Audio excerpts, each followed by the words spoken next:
అందరికీ నమస్కారం. మిత్రులారా, ఈ మూత్రంలో నురగ ఈ ప్రాబ్లం చాలా మంది కంప్లైంట్ చేస్తున్నారు. ఇప్పుడు ఈ సోమవారం, బుధవారం, శుక్రవారం, శనివారం 4 రోజుల్లో మన మొయినాబాద్‌లో కన్సల్టేషన్ ఉన్నాయి కదా! ఇప్పుడు కొంచెం పెయిడ్ చేశాం దాన్ని. అక్కడికి వచ్చే వాళ్ళలో ఒక 50 మంది వస్తే కనీసం 10 మంది ఈ కంప్లైంట్‌తో వస్తున్నారు. అసలు ఈ ప్రాబ్లం ఎందుకు వస్తుంది? దీనికొస్తే ఇది డేంజరా? లేకపోతే దాన్ని లైట్ తీసుకోవచ్చా? దాన్ని తగ్గించేయాలంటే మనం ఏం చేయాలి? అన్నది ఈ వీడియోలో మనం తెలుసుకుందాం. ఫస్ట్ ఆఫ్ ఆల్, మూత్రంలో నురగ రావడం అనేది హెల్తీ సింప్టమ్ అయితే కాదు. అప్పుడప్పుడు వస్తుంది, గుర్తుపెట్టుకోండి. అసలు రాకుండా పోయేటువంటి అవకాశమే లేదు అని చెప్పడానికి లేదు. అప్పుడప్పుడు రావచ్చు. కానీ మీకు ఎప్పుడు పోసినా, ఎప్పుడు మూత్రానికి వెళ్ళినా, రోజుకు 3 సార్లు పోతే 3 సార్లు, 4 సార్లు పోతే 4 సార్లు నురగ వస్తుంది. అలాగే కంటిన్యూస్గా 1 వీక్ మీకు ఎప్పుడు మూత్రం పోసిన నురగ వస్తుంది అంటే దాన్ని ఖచ్చితంగా మీరు కన్సిడర్ చేయాలి. ఏదో సంథింగ్ మన బాడీలో ఎక్స్పెక్ట్ చేయింది ఏదో జరుగుతుంది అని అర్థం, గుర్తుపెట్టుకోండి. అప్పుడప్పుడు వచ్చే నురగ యూజువల్గా కొంతమంది పొద్దున్నే లేదా సాయంత్రం వెళ్ళి ఒకసారి పోయిన కానీ సడన్గా వచ్చింది అనుకోండి, అది మేబీ సోప్ ఉండొచ్చు.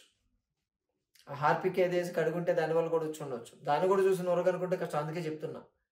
అందులో ఎక్కువసేపు బిగబెట్టి ఫాస్ట్గా వెళ్ళి పోసారనుకోండి, అప్పుడు కూడా నురగ వస్తుంది. ఫోర్స్గా పోస్తాం కాబట్టి కనిపించే ప్రతి నురగ ఏదో ప్రాబ్లం ఉన్నట్టు కాదు. అందుకే ఇలా అబ్జర్వ్ చేయాలి. పోసిన ప్రతిసారి వస్తుందా, వారం అంతా వస్తుందా చూడాలి.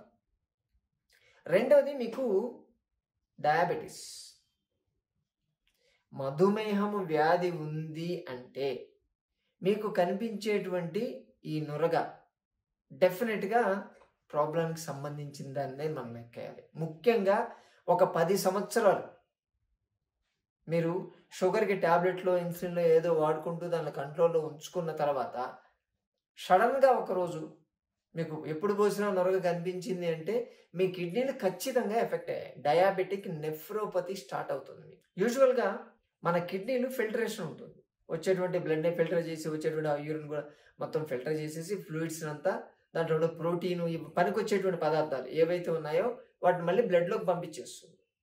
ఏవైతే పనికిరాని పదార్థాలు ఉంటాయో వాటిని బయటకు పంపిస్తుంది. దాన్ని యూరిన్ అంటాం మనం. కానీ ఈ ఫిల్టరేషన్ ఉంటుంది చూసారు, GFR అంటారు, గ్లోమెరులర్ ఫిల్టరేషన్ రేట్. అది ఆ ఫిల్టరేషన్ బెడ్ అనేది మీకు డ్యామేజ్ అయితే ప్రోటీన్ అనేది కూడా బయటకు వచ్చేస్తుంది. దాన్ని filter చేయలేకపోతుంది.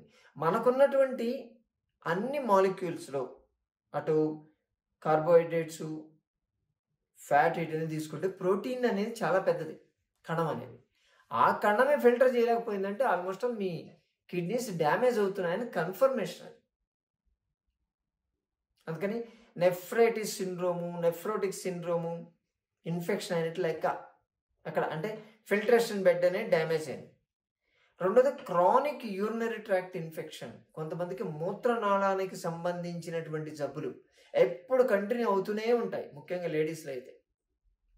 Lower urinary tract infection నుంచి పైకి అది మెల్లమెల్లగా పైకి వెళ్ళిపోయి కిడ్నీస్ ఇన్ఫెక్షన్ చేసేస్తుంది. అటువంటి కండిషన్లో మీకు రావచ్చు. అలాగే అమైలాయిడోసిస్ అంటారు, ఒక ప్రాబ్లం. ఇది రేర్ ఉంటుంది.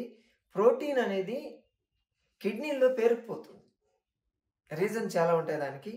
ఆ పేరుకుపోయినందువల్ల కిడ్నీ ఫంక్షన్ అనేది డ్యామేజ్ అయిపోతుంది. ఇటువంటి మీకు కనిపిస్తూ ఈ నురగతో పాటు మిగతావి కూడా చూడాలి. అంటే తొందరగా అలసిపోవడము, హెడేక్ ఉండడము, మెటాలిక్ టేస్ట్ అంటాం, నోట్లో ఏదో మెటల్ తిన్నట్టు రావడం, వామిటింగ్ సెన్సేషన్ ఉండడము, స్కిన్ అంతా డ్రై అయిపోవడము, దురదలు పుట్టడము, అలాగే బాడీలో స్వెల్లింగ్స్ రావడం, వాపులు ఎక్కువ రావడం, ముఖ్యంగా కాళ్ళు, పాదాలు ఈ వాపులు రావడము, ఫేస్ అంతా ఉబ్బిపోవడము, ఇంకా సైమల్టేనియస్గా షుగర్ కంట్రోల్లో ఉండకపోవడం.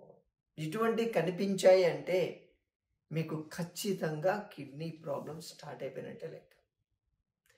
ఈ స్టేజ్లో అయింది, ఇన్ఫెక్షన్ అయిపోయింది, యూరినరీ ట్యాంక్ ఇన్ఫెక్షన్ అయిపోయింది అని చెప్పి దానికి మళ్ళీ యాంటీబయాటిక్స్ ఇస్తారు. అసలే దాని ఫిల్టరేషన్ అక్కడ డ్యామేజ్ అయింది, సరిగ్గా ఫిల్టర్ చేయలేక చస్తుంది అక్కడ కిడ్నీ. దాని మీద మళ్ళీ టాబ్లెట్లు వేయడం ఏంటండి? ఉండేటువంటి షుగర్ ఉందనుకోండి, దానికి ఆల్రెడీ 10 వాడుతుంటారు, దానికి మళ్ళీ యాడ్ అవుతాయి. నీకు యాంటీబయాటిక్స్ ఇస్తామని ఇంకోటి. ఈరోజు ఒక పేషెంట్ చూస్తాను 37 టాబ్లెట్స్ వాడుతున్నారండి. అది పొట్టా లేకపోతే మెడికల్ షాపా? 37 టాబ్లెట్లు, రకరకాలు ఇష్టం వచ్చింది. అక్కడ కిడ్నీ సరిగ్గా పని చేయట్లేదు. మీరు ఏ చిన్నది తీసుకున్నా, ఏ చిన్న టాబ్లెట్ ఎంత మినిమం డోస్ తీసుకున్నా అల్టిమేట్గా కిడ్నీ అనేది ఎఫెక్ట్ అవుతుంది. ఆ కిడ్నీ ఎక్కడ ఎఫెక్ట్ అవుతుంటే ముందు బేసిక్ చేయాల్సింది ఏంటంటే మీరు వాడేటువంటి టాబ్లెట్లు తగ్గించుకోండి. అప్పుడు కిడ్నీ మీద బర్డన్ తగ్గిస్తే అదే నార్మల్గా పనిచేయడం మొదలు పెడుతుంది. కాదుకూడదని చెప్పి దాని మీద ఇంకా డబుల్ డోస్ వేసారనుకోండి, తొందరగా పోతుంది. 10 సంవత్సరాలు పోవాల్సింది కాస్త 2 ఏళ్లకే పోతుంది. అందుకని ఫస్ట్ చేయాల్సింది ఆ టాబ్లెట్స్ని కట్ చేయాలి. కట్ చేస్తే చాలు, గ్రాడ్యువల్గా డోస్ తగ్గించుకుంటూ వస్తే చాలు. మన ఆశ్రమంలో కిడ్నీ డీటాక్స్ అని చెప్పి ఒక ప్రోగ్రామ్ ఇస్తాం. క్రియాటిన్ లెవెల్స్ పెరిగిన వాళ్ళకి, యూరిక్ యాసిడ్ లెవెల్స్ పెరిగిన వాళ్ళకి జస్ట్ 10 to 15 days ఇస్తాం. లెవెల్స్ పడిపోతూనే ఉంటాయి, ఆటోమేటిక్గా పడిపోతూనే ఉంటాయి. కాకపోతే ఒక్కొక్కరి కండిషన్ వాళ్ళ లెవెల్స్ని బట్టి కొంతమందికి 1 తగ్గుతుంది, 2 తగ్గుతుంది, మొత్తానికైతే తగ్గడం మొదలవుతుంది. కిడ్నీ డీటాక్స్ వల్ల అంత ఎఫెక్టివ్గా పనిచేస్తుంది. జస్ట్ బాడీకి హెల్దీ లైఫ్ స్టైల్ ఇచ్చేసి దానికి కొన్ని స్పెషల్ ట్రీట్మెంట్స్ ఉంటాయి, అటువంటి కొన్ని కషాయాలు ఇస్తాం మనం. యూజువల్గా దీన్ని పనిచేసేది మనకు నల్ల జీలకర్ర, అలాగే తెల్ల గలిజేరు, వీటిని కషాయం చేస్తాం. ఈ కషాయం చాలా బాగా పనిచేస్తుంది, క్లీన్సర్ లెక్క పనిచేస్తుంది. అది ఫంక్షన్ని బాగా ఇంప్రూవ్ చేస్తుంది. మన కిడ్నీలో ఉండేటువంటి ఆల్కలైన్ స్టోర్స్ని పెంచుతూ వెళ్తుంది. దానివల్ల రిజల్ట్స్ అద్భుతంగా ఉంటాయి. సింపుల్ కోల్డ్ హిప్ బాత్ మనం చాలాసార్లు చెప్పాం.